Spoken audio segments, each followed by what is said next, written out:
가기사는 증시 각도기. 안녕하세요. 증시 나침반 한지원입니다. 네, 안녕하십니까. 각도기 박선준입니다. 네. 재미없네요. 와, 저기 어떻게 블랙웰이 우리나라는 안 통하네. 엔비디아 및 필라델피아 반도체 지수가 많이 올랐잖아요. 네. AI에 대한 수요가 생각보다 한 차원 더 높다라는 시장의 인식이 좀 확대가 되면서 네. 글로벌 증시에서는 이제 AI 관련주들 많이 반등을 했는데 한국 증시에서는 하이닉스만 반영을 하고 있습니다. 소부장 쪽으로 이제 온기가 퍼지진 않고 있고. 야, 그 블랙웰 생각보다 정말 많은 메모리를 쓰더라고요. 마치 저기 랜드 플래시 다는 것처럼 D램을 달잖아요. 진짜 어마무시한 양인데 이 정도밖에 반응을 안 한다. 좀 신기하다 하는 생각이 들었습니다. 네. 뭐 한국 시장의 온기가 왜 안 퍼질까요? 한국 뭐 일단은 미국으로 넘어갔고 한국이 이제 우리 슈카가 얘기했듯이 한국에는 가격이 두 개가 있어요. 대주주 가격이 있고 소액주주 가격이 가격이 두 개가 있어요. 하는 것처럼 그런 부분에서 이제 사람들이 좀 질렸고 그다음에 시세가 너무 오랫동안 안 나니까 질렸고 그게 제일 첫 번째로 시세 안 난 게 그리고 시세 안 나는 이유 중에 하나는 그런 디스카운트 요인이 강력하게 존재하기 때문이고 그다음에 미국 시장은 상대적으로 좋으니까 미국 시장으로 빠져나갔고 또 부동산 정말 그 불패의 근원 부동산 쪽으로 또 빠져나갔고 한국에 재미없는 거죠. 네, 뭐 여러 대외적인 요인들도 많이 영향을 미쳤을 텐데 기업 실적도 상당한 영향을 미친 것 같아요. 그렇죠. 글로벌 증시가 올해 다 좋았고 한국 증시만 올해 안 좋고 있는데 그 이유가 기업들의 실적 컨셉 변화를 보면은 답이 나오더라고요. 그거 이따가 좀 자세히 말씀드리겠습니다. 네. 오늘 시장 전체는 코스피 0.4% 상승, 코스닥도 0.4%대 상승을 해서 그냥 무난한 증시였는데 업종별로는 상당히 좀 바이오 업종이 엄청나게 좀 강세가 있었습니다. 이제는 바이오가 이제 좀 무서워지기 시작하네. 우리 네. 다음 주에 바이오 유명한 전 애널리스트 불러서 대담하기로 했는데 이거는 혹시나 추천이 될까봐 그렇고 그냥 왜 강한지에 대한 설명을 좀 들어보려고 모실 예정입니다. 다음 주에. 네, 오늘 뭐 삼성 바이오로직스가 4%대 상승했고요. 뭐 유한양행도 거의 4% 상승, SK 바이오사이언스, 셀트리온 이런 데 3%, 2%대씩 상승을 했고 다른 중소형 바이오 업체도 많이 상승을 했습니다. 네, 좋은 뭐 호재들 발표한 기업들도 굉장히 많은 것 같고 네. 적자 계속 보고 있는 바이오주에서 그것도 올해 주가가 80% 넘게 올랐는데 자사주 매입 200억을 발표한 리가켄 바이오도 굉장히 좀 놀라운 소식이었던 것 같아요. 네. 네, 어떤 바이오 업종의 좀 수급이 굉장히 좀 잘 들어오고 있습니다. 네. 의료정밀 섹터에서는 DI가 10% 상승했고요. DI는 이제 반도체 테스트 기업인데 이렇게 일부 좀 HBM 관련해서 좀 급등한 소부장도 몇 개 있긴 있는데 전반적으로는 그렇게 좀 큰 폭의 상승은 없었습니다. 네. 네, 그리고 서비스 업종에서는 SK 바이오팜이 5%대 상승. 여기는 왜 서비스 업종 들어가는지 모르겠네요. 카카오와 네이버가 3%, 2%대씩 상승을 했습니다. 어느새 카카오 네이버는 우리의 관심에서 사라진 지 좀 오래된 것 같아요. 네이버는 조금 억울하겠다. 네, AI 쪽에서 빨리 좀 경쟁력이 좀 대두가 돼야 되는데, 네, 그리고 기계 섹터에서는 하나 엔진, STX 엔진, 현대 마린 엔진 6%, 3%대, 3%대 상승했는데 조선주들이 오늘은 오랜만에 좀 반등을 했습니다. 네. 그동안 조금 소외가 된 모습들이 없지 않아 있었는데 오늘 현대중공업의 수주와 함께 다 같이 좀 수급이 들어왔고요. 그리고 섬유유복 섹터가 꼴등했습니다. 한세 예스24홀딩스가 어저께 상한가 갔잖아요. 오늘은 24%, 22% 정도 하락을 해서 한강 작가의 노벨상 관련된 이제 테마로 움직이는 종목들의 변동성이 상당히 좀 큰 모습입니다. 종이목재 섹터도 어저께 상위 업종 기록을 했잖아요. 오늘은 또 많이 하락했어요. 말도 안 되는 거야. 책이 10몇만 권 팔린다고 종이 목재 업종이 올라간 건 진짜 넌센스 중에 상넌센스가 아니었나 싶습니다. 네. 왜죠? 책 그거 종이 해봐야 얼마나 된다고. 면 롤도 안 될걸? 이런 데 가면 수천 롤이 있을 건데 그 책 그거 10몇만 권 팔리면 롤을 몇 개나 쓰겠어. 롤이 엄청나요. 엄청나게 커요. 막 이렇게 사람 키만 한데 세워놓으면은 야 진짜 너무 웃기는 얘기인 것 같아요. 그렇죠. 뭐 택배 상자 뭐 이런 데 더 많이 쓰이는 거예요? 그건 이제 전혀 다르죠. 골판지는 또 전혀 다른 얘기고 아니 그거 10몇만 권 해봐야 뭐 얼마나 된다고 합산해서 한 3, 40만 권 팔린다고 100만 권 팔렸다 그러던데 100만 권 팔린다고 계속 파주 단지에서 찍어내고 있고 그냥 100만 권 팔려봐야 뭐 얼마나 된다고 책 100만 권 얼마 안 돼. 제가 10,000권 저자로서 말이죠. 별로 안. 한강 작가는 제가 노벨 평화상 받은 만큼 인쇄 한번 나오긴 하겠네 이번에. 네. 그 100만 권 팔아봐야 뭐 그렇게 떼부자 되는 거 아니에요. 한 1,000원 10% 뛰기잖아. 10% 뛰기. 한강 작가는 조금 대단한 작가니까 좀 더 받을 수도 있겠다. 그래봐야 20%밖에 안 될걸. 총 그 가격에서 책 가격에서. 어쨌든 이 기업들 상장사들의 실적을 견인할 만한 그런 이슈는 뭐 아우, 아니었는지 그냥 테마로만 움직였습니다. 아우 2만 원짜리 100만 권 팔려봐야 얼마예요? 네. 2만 원짜리 100만 권 팔려봐야 얼마 안 되잖아. 네. 그리고 화학 섹터가 오늘은 좀 좋지 않았습니다. 2차전 지주들 오늘 좀 조정을 좀 받았고 롯데케미칼, 대한유화, 금호석유 이런 화학 업체들도 오늘은 좀 하락을 했습니다. 네. 네, 그리고 바이오 섹터 중에서 뭐 알테오젠 같은 경우에는 신고가를 계속 경신을 하는 듯 주가가 꾸준하게 우상향하고 있습니다. 네. 대전 산단에 증설 결정을 했는데요. 머크의 키트루다이스 C 히알루로니다제 생산을 염두한 결정으로 좀 시장에서 기대를 하고 있고 머크향 로열티 수입 이거 참 예전부터 많이 듣던 투자 포인트지만 네. 그 실현 시기에 대해서 좀 더 시장에서 좀 기대를 점점 하고 있는 것 같습니다. 그리고 이제 리가켄바이오가 200억 규모로 자사주 매입 결정을 했는데 상당히 놀랐어요. 보통 자사주 매입하면은 더 이상 이제 본업에 새롭게 투자를 하는 것보다 그냥 주주환원 하는 게 더 멀티플 상향에 도움될 만한 그런 은행주들 이런 회사들이 좀 많이 하는 거고 그리고 또 현금이 많아서 현금 많은 업체들이 좀 할 것 같은데 여기는 자사주 매입을 바이오 업체가 그것도 계속 적자를 이어가고 있거든요. 그런데도 네. 향후에 이제 임상 가치를 고려하면 여전히 저평가되어 있다는 경영진의 판단이 있었던 것 같습니다. 이제 오리온으로 넘어갔을 때 현금이 조금 생긴 거잖아요. 뭐 그런 건 있고 일단은 다른 모든 업종과 다르게 대주주와 소액주주의 이해관계가 딱 부합하는 업종이 바이오입니다. 유일하게. 왜냐하면은 주가가 올라야 돈을 땡길 수 있거든. 여기는 워낙 돈이 많이 필요하잖아. 그러니까 임상 연구원들은 연봉이 꽤 되지 않습니까? 전문 임상 쉽게 얘기하면 의사들을 데리고 사업하는 건데 그게 그 돈이 안 들겠어요. 그러니까 그런 분들 몇 분 모시고 이렇게 운영을 하면 1년에 아무리 작은 회사도 수십억은 그냥 타버려. 돈이 다. 그 운용 비용으로. 그러니까 사실은 주가가 올라야 그 주식을 조금만 그 팔거나 아니면 그걸 근거로 해서 돈을 차입을 할 수가 있거든요. 그래야 영위를 하고. 왜냐면 실질적으로 계약 터질 때까지는 현금으로 거의 창출이 안 돼. 그래서 결국 주식 팔아가지고 장사해야 되거든요. 그래서 유일한 업종, 대주주와 소액주주의 그 이해관계가 맞는 유일한 업종이 바이오 업종이에요. 그래서 주가가 한번 오를 때 쭉쭉 오르는 성향이 있는 거죠. 내용은 없는데. 네. 네, 또 공시를 보면은 내용이 없는 건 아니고 밸류가 없는데 죄송합니다. 네. 자사주 매입 목적으로 주가 안정, 주주 가치 제고 이런 걸 거론을 했는데 주가는 지금 안정이 아니라 미친 듯이 올라가고 있거든요. 올해만 86% 정도 올랐어요. 근데 아니 이거지. 야, 왜 우리가 H1보다 왜 쌌는데? 우리가 훨씬 능력이 대단할 것 같은데 회사 내부에서는 그렇게 생각할 수 있죠. 그리고 또 왜 우리가 그보다 못하는데? 우리가 훨씬 잘하고 있는데? 뭐 이런 게 있겠죠. 그렇죠. 뭐 IR에 따르면 경영진들이 향후에 이제 임상 성과를 감안을 해서 여전히 좀 저평가된 주가다라고 판단을 했다고 합니다. 네. 그래서 리가킴도 오늘 4% 정도 상승을 했습니다.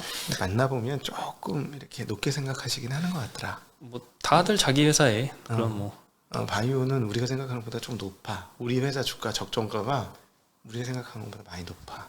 네. 그렇죠.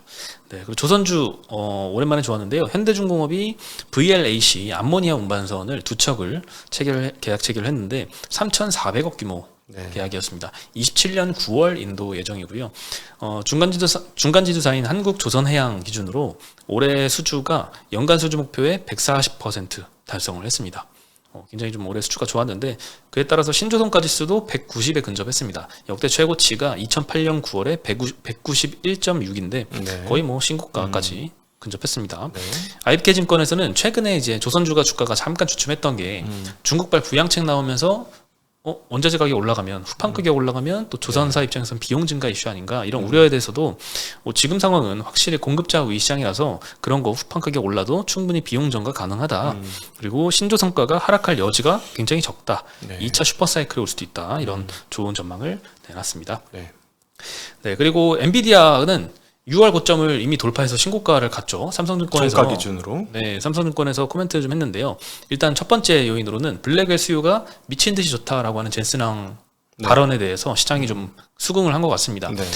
엔비디아가 처음에 이제 주가가 꺾이기 시작할 때 많은 사람들이 우려했던 게 이 매출 총이익률 이게 70% 후반에서 70% 초반까지 축소가 되면 이제 마진이 줄기 시작하면 밸류에이션이 이제 줄어드는 거 아니냐 이런 우려였는데 최근에 매출 전망이 급격히 상향이 되면서 이 마진 우려에 대해서 좀 상당히 좀 우려가 완화된 점을 꼽았고요. 두 번째로는 실적 추정치가 이렇게 늘어나면서 밸류에이션도 낮아졌습니다. 향후 12개월 PER 기준으로는 직전 신고가 때는 44배 정도였는데 5년 평균은 40배입니다. 근데 지금은 37배로 오히려 주가가 낮아졌습니다. 네. 정고점 수준까지 도달했는데 주가는 똑같은데 실적 추정치가 올라와서 멀티플이 좀 낮아 보인다. 그렇죠. 이익이 증가할 거라고 보는 거죠. 네. 그리고 추론 시장에서는 사실 학습 시장만큼의 이 엔비디아 GPU 수요는 없을 거라고 시장에서 우려를 했는데 이 부분도 생각이 조금 바뀌고 있는 것 같습니다. AI 학습 시장에서는 사실 엔비디아 GPU가 필수지만 추론 시장에서는 요구되는 컴퓨팅 파워가 작아서 이 전기 먹는 하마인 GPU는 비효율적이다 이런 우려가 좀 있었는데 젠슨 왕이 이번에 지금 오픈 AI의 O1을 예시로 들면서 추론에 대해서 막대한 컴퓨팅 수요가 있을 것이다라고 강조를 했죠. 네, 그러면서 이런 우려가 시장의 우려가 좀 완화가 됐고 삼성증권에 따르면 이제 학습 수요 둔화에 대한 걱정이 아니라 오히려 추론에서 발생할 업사이드 리스크를 고민해야 된다라고 언급을 했고 시티증권에서도 이제 엔비디아의 하이퍼스케일형 GPU 매출은 24년도에 전년 대비 100% 성장하고 25년도에는 추가로 67%또 전년 대비 성장할 것이다라고 언급을 했고요. 미국 클라우드 사업자의 25년도 캐펙스 전체에서 한 35% 비중을 차지할 거다라고 언급을 했고 이 35%라는 수치는 작년도에 24년도에 31%보다 더 비중이 높아진 수치니까 빅테크들의 이 캐펙스도 상당히 엔비디아가 수혜를 가져갈 것이다. 네. 이런 전망을 내놓고 있습니다. 우리 그 리사수 누님께서 5천억 달러 매출 나온다고 얘기했어요. AI 가속기 시장이 향후 그 28년인가에 와. 그렇죠. 엄청났어. 깜짝 놀랐어. AI 가속기의 TAM이라고 하죠. 그 총 이제 접근 가능한 이 시장 규모에 대해서 시장이 예상하는 것보다 훨씬 더 높은 수치를 제시를 하긴 하더라고요. 좀 깜짝 놀랐어요. 네. 그래서 오늘 하이닉스가 한 2.9% 많이 상승을 했고요. 이스페타시스도 8.6%, 뭐 DI 9.8%, EST 4.2% 이렇게 많이 오른 종목도 예고 있었습니다. 그러니까 하이닉스는 그 TSMC나 엔비디아에 비해서는 그동안에 많이 떨어졌잖아. 반등을 하긴 했지만 반등 없었다는 것 측면에서 보면은 확실히 그 AI 가속기 시장에서 주력이 아닌가 봐. 주가만 봐서는. 하이닉스가요.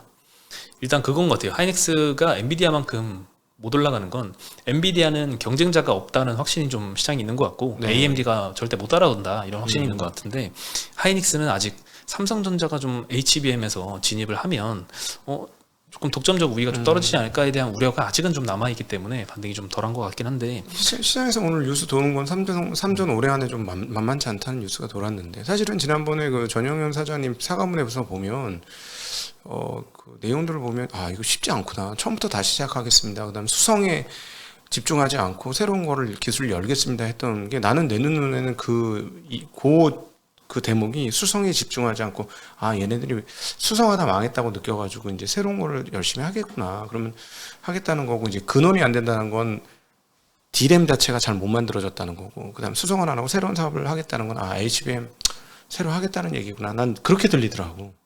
내 귀에는 그렇게 들렸어 그게. 맞아요. 오늘 그 뉴시스에서 시리즈로 이제 여러 개 HBM3E 삼성전자 전망에 대해서 보도를 내놨는데 전반적인 톤은 업계 관계자를 거론을 하면서 HBM3E는 일단 하이닉스가 먼저 먹었으니 뒤늦게 따라가봤자 실익이 별로 없다. 그것보다는 HBM4 내년도를 주력을 해서 여기에서 선점을 할 유인이 상당히 크다. 그래서 HBM3E는 거의 포기한 것처럼 이렇게 보도를 냈거든요. 그래서 그런 시각도 분명히 존재를 하는데 그건 말도 안 돼. 그렇지 않나? 그죠. 3E 못하고 4에서 갑자기 잘할 가능성은 상당히 좀 낮죠. 그럼요. 그건 말도 안 되는 거고 그럼 예를 들어서 지금 저희가 제일 걱정하고 있는 건 D램 자체에 열이 많이 나는 거 아니냐. DDR5에서 보여줬던 것처럼 그런 문제가 아니냐 하면 그런 문제면 처음부터 새로 뜯어 고쳐야 되는 거거든요. 그럼 시간이 1년 반 정도 걸린다는 얘기예요. 근데 또 이번에 그 엔비디아에서 그 모건 스탠리하고 3일 정도 이렇게 NDR 돌면서 그 미팅한 이후에 그 엔비디아 리포트를 냈거든요. 모건스탠리에서. 근데 내용을 보면 삼성전자에 대한 얘기가 있어요. 삼성전자의 HBM3E 그러니까 엔비디아 입장에서 젠슨 왕이 제3의 HBM3E 공급사 확보에 확신이 있다라고 언급을 했대요. 그러니까 제3의 HBM3 이 공급사는 삼성전자를 의미하는 거고 삼성전자를 공급사로 확보하는 거에 자신이 있다. 그리고 또 HBM3E의 이 병목 현상이 몇 분기 후에는 없을 것이다. 이런 언급을 해서 네. 삼성전자를 쓸 것으로 매우 기대하는 제스랑의 상황에 대해서 이렇게 리포팅했거든요. 제3의 거는 무조건 삼성전자. 왜냐면 마이크론하고는 이미 통과했으니까 콜을. 그렇죠. 근데 예전부터 이제 제스랑의 언급들을 보면은 물론 제스랑의 바람은 삼성까지 다 확보를 해야죠. 하는 게 좋죠. 지금 저 병목이 두 군데예요. 코어스하고 HBM이 병목이라서 블랙웰이 완판인 거예요. 제가 보기에는. 근데 사실 정확히 몰라. 코어스가 부족한 건지 HBM 부족한 건지 지금 정확히 몰라 우리는. HBM3 그러니까 HBM도 HBM3E도 몇 분기 정도는 병목 현상이 지속돼도 그 이후에는 그렇지 않을 것이다라고 언급을 해서 몇 분기 이후에 삼성 걸 쓴다는 건가? 라는 생각이 들기도 하고 예전부터 이제 삼성 3E에 대해서 뭐 젠슨 어프로브도 이런 사인도 해줬잖아요. 그만큼 젠슨왕의 이 삼성 걸 쓰고자 하는 의지는 좀 높은데 아무래도 객관적으로 이제 평가 기준에 조금 미달해서 납품을 못하고 하고 있는 게 아닌가라는 생각이 좀 드네요. 엔지니어들이 오케이 해야죠. 결국은 테스트 해봐가지고 돌렸는데 열 안 나고 잘 돌아가야지. 어쨌든 지금은 조금 삼성의 3E 콜테스트 통과가 어려울 것이다라는 의견 쪽으로 좀 기가 좀 기울은 것 같습니다. 좀 안타깝습니다. 그래도 뭐 저력 있는 회사니까 잘 해내기를 기원합니다. 네. 그리고 아까 초에 말씀드렸던 그 한국 시장이 너무 이렇게 글로벌 시장 대비 언더밸류 받고 있는 거에 대해서 기업 실적 측면에서 보면은 향후 12개월 EPS 추정치가 어떻게 월간으로 변해왔는지를 주요 선진국들과 비교를 해보면 미국 시장은 여전히 플러스 쪽에 있어요. 높진 않지만 일본은 조금 마이너스밖에 안 되고 한국 시장은 마이너스 폭이 좀 다른 데 대비해서는 상당히 큽니다. 그 중국은 아직 플러스, 대만도 굉장히 좀 높아지고 있고 아마 TSMC의 영향이 좀 컸던 것 같은데 한국 시장이 저렇게 EPS 추정치가 빠르게 내려가고 있다라는 점, 저건 아마 HBM보다도 이제 메모리 반도체 전반 시황이 좀 꺾인 점이 많이 영향을 좀 끼친 것 같아요. 그렇겠죠. 네, 그래서 삼성전자만 해도 몇 조니까. 반도체 시황에 대해서 HBM이 과연 저걸 뚫고 좀 실적을 좀 보여줄 수 있을까에 대해서 시장이 확신을 가지려면 일단 앞으로의 스케줄상으로는 하이닉스의 실적 발표가 남아 있잖아요. 23일인가 24일이죠? 네, 마이크론이 저번에 실적 발표했을 때 마이크론이 완전 주가 안 좋다가 갑자기 이제 저 실적 발표 이후로 잠깐 반등을 했잖아요. 그만큼 HBM에 대해서는 살아날 거다 이런 인식이 좀 생겼는데 이번 하이닉스가 사실 찐이잖아요. 제일 선도 업체니까. 그렇죠. 하이닉스가 시장의 예상보다 훨씬 더 좋은 실적치를 발표를 해준다면 HBM에 대해서 조금 다르게 생각하지 않을까. 지금 공급 과잉 우려가 좀 HBM에도 있는 상황인데 이런 의견들이 조금 잦아들지 않을까 이런 생각 좀 들고 이번 주에 16일날 ASML 그리고 17일날 TSMC 실적 발표도 좀 변수가 되지 않을까 싶습니다. 네네. 장비주들은 지금 뭐 대체적으로 굉장히 좋아요 분위기가. 네, 그리고 뭐 삼성전자의 그런 단독 보도도 있었어요. CNT 펠리클로 2나노 파운드리에서 반격을 하겠다. 이건 메모리 얘기가 아니고 HBM하고 전혀 다른 파운드리 관련 파운드리 얘기입니다. 쪽이죠. 제작 얘기입니다. 네, 2나노에서는 이제 차세대 기술인 하이-NA EUV 기술을 적용을 할 텐데 여기서 핵심 소재가 CNT 펠리클을 CNT로 만든 제품인데 이걸 상용화 가능성을 좀 높였다라고 보도가 나왔습니다. 삼성과 이제 FST라는 이제 업체가 공동 개발한 CNT 펠리클인데 EUV 빛을 94% 이상 투과시켜서 기존 펠리클 대비 한 5, 6% 높아졌다라고 해서 2나노에서는 우리가 좀 잘할 것 같다 이런 보도인 것 같습니다. 근데 저는 개인적으로 이제 이런 보도는 그만 들었으면 좋겠고, 솔직히 말해도 그만 봤으면 좋겠고, 예를 들어 파운드리 쪽에서 나와서 우리가 듣고 싶은 거는 파운드리 공정상의 진척률과 이제 수율이 상당히 많이 좋아졌다, 뭐 이런 것. 그 다음에 고객사가 추가적으로 확보되었다.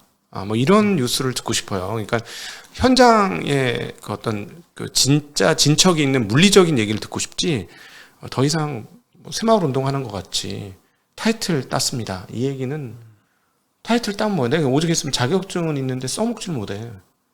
장롱면허야. 뭐 이런 느낌이잖아요. 지금. 물론 이런 신기술에 뭐 성공했다 이런 보도가 그 삼성 측에서 낸 건지 아니면 뭐 의도가 언론들이 알아서 냈겠지. 만약에 삼성 측에서 냈다면 이게 사실 파운드리가 B2C 비즈니스가 아니라 B2B잖아요. 그래서 그렇죠.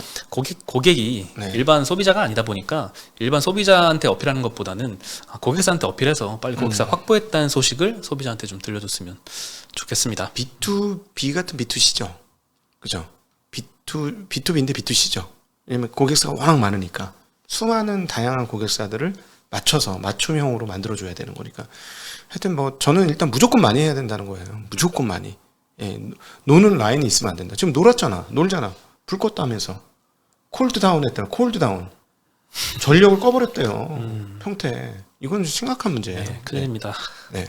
잘했으면 좋겠고, 그리고 원달러 환율이 어느새 1,360원을 돌파했어요. 미국이 금리 내리면 조금 달러 좀 꺾이지 않을까 이런 생각들을 했는데 생각보다 미국 국채 금리도 그렇게 안 떨어지고 도로 반등하고 있고 원달러도 다시 반등을 해서 1,360원 돌파를 했습니다. 네. 그리고 이제 이렇게 되면 이제 수출주들이 좀 강세를 보일 텐데 안 그래도 오늘 이제 9월달 업체별로 수출 데이터가 나오는 날인데 좀 수출 데이터가 좋았던 업체 위주로 오늘은 좀 주목을 받았던 것 같아요. 그게 또 화장품 주들이 좀 많이 속해 있었고 하나증권에서는 화장품 피크아웃 논란이 최근에 있어서 주가가 좀 미국 수출로 좀 많이 급등했던 기업들이 좀 많이 조정받았거든요, 최근에. 네네. 그런 기업들에 대해서 여전히 확장이 진행 중이다라고 언급을 하고 있습니다. 24년도 상반기 한국 화장품 수출액만 보면 41억 달러입니다. 반기에 41억 달러 한 게 전년 대비 30% 늘어난 수치라서 엄청나게 빠르게 급증하고 있죠. 네. 근데 3분기 수치는 26억 달러입니다.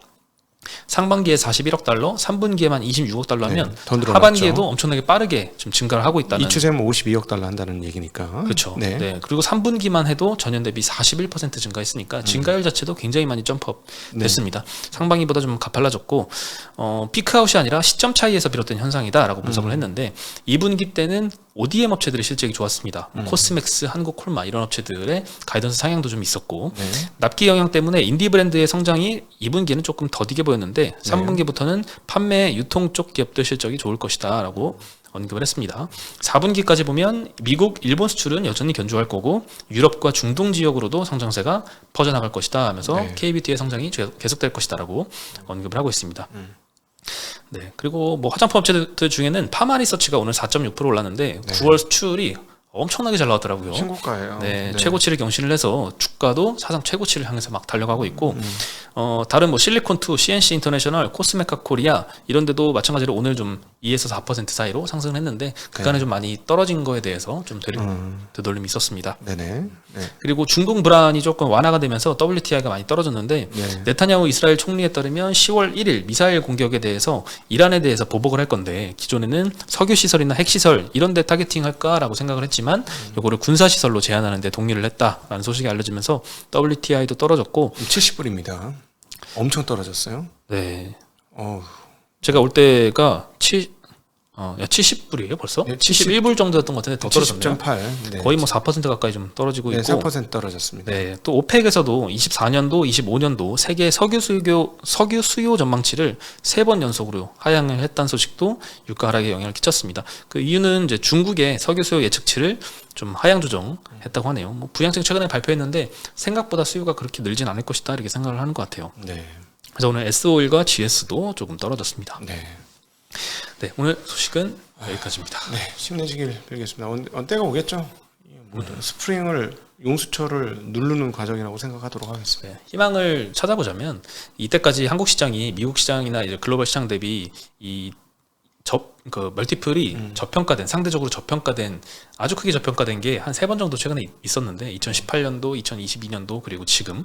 근데 그건 3개는 다 공통점은 반도체의 다운 사이클이더라고요. 네. 그리고 그 이후에는 직후에 반도체 상승 사이클이 나오면서 그걸 많이 메꿨거든요. 네네. 그래서 이번에도 조금만 버티면 반도체 상승 사이클과 맞물려서 좀 너무 이제 미국 시장 대비 저평가된 거는 좀 해소가 되지 않을까 싶은데 반도체 상승 사이클이 그렇게 빨리 나올 것 같지는 않고 네. 그 중에서도 좀 그래도 하이닉스라도 HBM 잘 해서 좀 살아났으면 좋겠습니다. 만약에 이제 계속 관심 있게 보는 건 중국의 수요가 살아나느냐, 소비 심리가 살아나느냐, 그래서 소비 물가가 올라오느냐, 요거가 되면은 디지털 디바이스가 이고환신을 상당히 하기 때문에 걔네가 자체적으로 다 그 디램 그 수요를 다 충당 못 하거든요. 자체 생산한 걸로. 그러면 좋아지겠죠. 그래서 그 부분 어떻게 진도가 나가는지 계속해서 확인하겠습니다. 그리고 삼성전자에 대한 외국인 순매도도 많이 줄었어요. 네. 어저께가 마이너스 900억이었거든요. 순매도가 처음으로 1,000억 불 하회했어요. 24일 만에. 네. 네, 1,000억을 하회했는데 오늘은 마이너스 600억입니다. 네. 물론 순매도긴 하지만 그 규모 자체는 줄고 있어서 어느 정도 좀 밸류에이션 하단이다라는 생각이 좀 퍼지는 것 같습니다. 국내 수급은 6만 원대 좀 싸다고 생각하는 것 같고요. 네. 네, 저희는 내일 다시 인사드리겠습니다. 네, 안녕.